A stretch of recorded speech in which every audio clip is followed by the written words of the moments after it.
Hi friends, வணக்கம் and welcome to எங்கள் வீட்டு சமையல். நம்ம இன்றைக்கி வந்து வாயில் வச்சாலே கரையிற கோதுமை அல்வா எப்படி செய்யணும் அப்படின்றது தான் பார்க்க போகிறோம். வாங்க வீடியோக்குள்ளே போகலாம். இந்த வீடியோவில் கோதுமை மாவை வச்சு ஒரு அல்வா தான் செஞ்சு காட்ட போகிறோம். எப்போயுமே அல்வா செய்யணும்னா நீங்கள் கோதுமையை ஊற வைக்கணும், அதை ஆட்டி பால் எடுத்து அதை புளிக்க வச்சு அதுக்கப்புறம் அதை சீனி பாலெலாம் போட்டு கிண்ணா தான் உங்களுக்கு அல்வா கிடைக்கும். அது லாங் ப்ராசஸாகவும் இருக்கும். ஆனால் இன்றைக்கி இந்த வீடியோவில் நான் கோதுமை மாவை வச்சு எப்படி ஈஸியாக அல்வா செய்யலான்னு தான் காட்டியிருக்கோம். வாங்க எப்படி செய்வோன்னு பார்ப்போம்.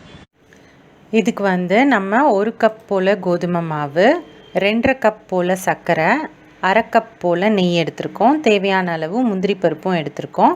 எந்த கப்பில் நீங்கள் கோதுமை மாவு அளந்தீங்களோ அதே கப்லேயே நீங்கள் வந்து சர்க்கரையும் நெய்யும் அளந்துக்கோங்க. அப்போ தான் கரெக்டாக இருக்கும்.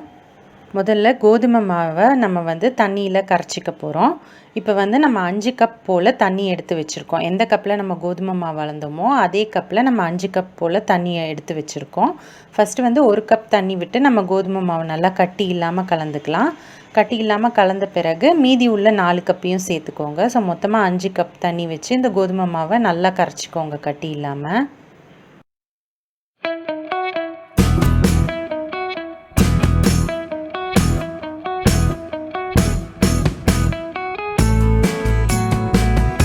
இப்போது ஒரு பேனில் கொஞ்சமாக நெய் விட்டுட்டு முந்திரி பருப்பு போட்டு நல்லா வறுத்து எடுத்துக்கோங்க. நல்லா செவக்க வறுத்து எடுத்துக்கோங்க.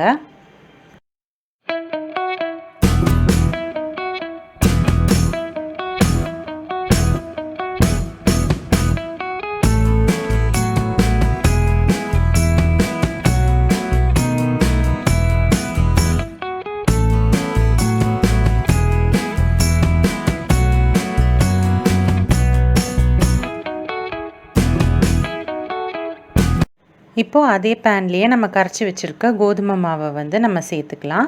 இதுக்கு 5 டம்ளர் தண்ணி விட்டால் தான் நம்ம கோதுமை மாவு வந்து நல்லா வேகும், அந்த பச்சை வாசனையும் இல்லாமல் இருக்கும்.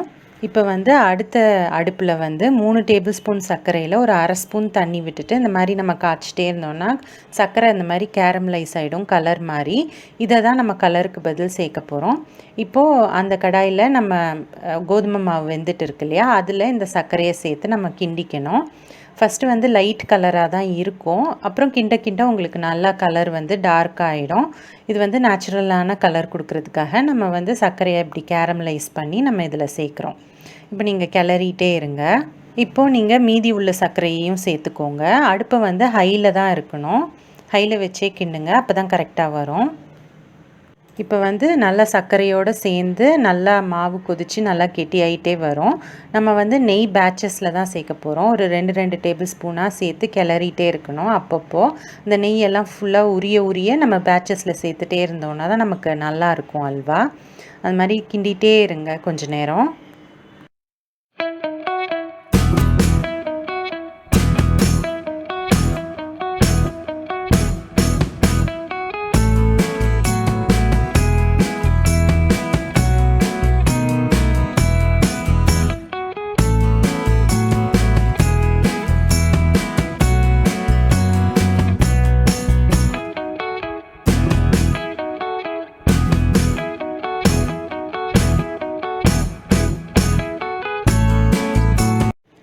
இப்போ பார்த்தா கலர் வந்து கொஞ்சம் மாறிட்டே வருது. உங்களுக்கு நல்லா கட்டியாக அந்த சூயி டெக்ஸ்சர் வர மாதிரி இருக்குது பாருங்கள். ஸோ கிளறிட்டே இருங்க.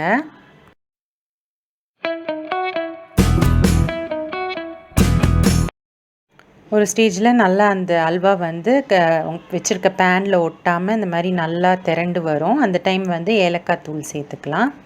ஏலக்காய் தூள் சேர்த்துட்டு நம்ம வச்சுருக்க அந்த முந்திரி பருப்பையும் சேர்த்துக்கலாம். இது நல்லா ஒட்டாமல் பேனில் ஒட்டாமல் வர ஸ்டேஜ் வந்த பிறகு நம்ம வந்து இறக்கி வச்சுக்கலாம்.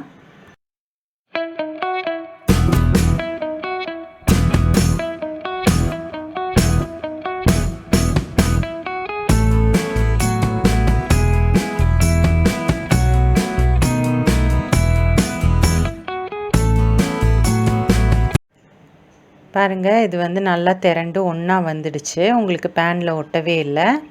இப்போ வந்து நம்ம வந்து இன்னொரு பாத்திரத்துக்கு ட்ரான்ஸ்ஃபர் பண்ணிடலாம். நல்லா அல்வா டெக்ஸ்சர் நல்லா அந்த மாதிரி சூயியாகவும் வந்திருக்கு பாருங்கள். நம்மளோட சுவையான கோதுமை அல்வா வந்து சூப்பராக தயாராகிடுச்சு. ஸோ நீங்களும் வந்து இந்த ரெசிபி ட்ரை பண்ணீங்க அப்படின்னா உங்களோட ஃபீட்பேக்கை எங்களுக்கு ஷேர் பண்ணுங்கள்.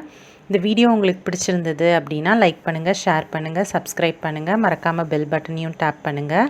அப்போ தான் எங்களோட ரெகுலர் அப்டேட்ஸ் உங்களுக்கு வந்து சேரும். தேங்க்யூ.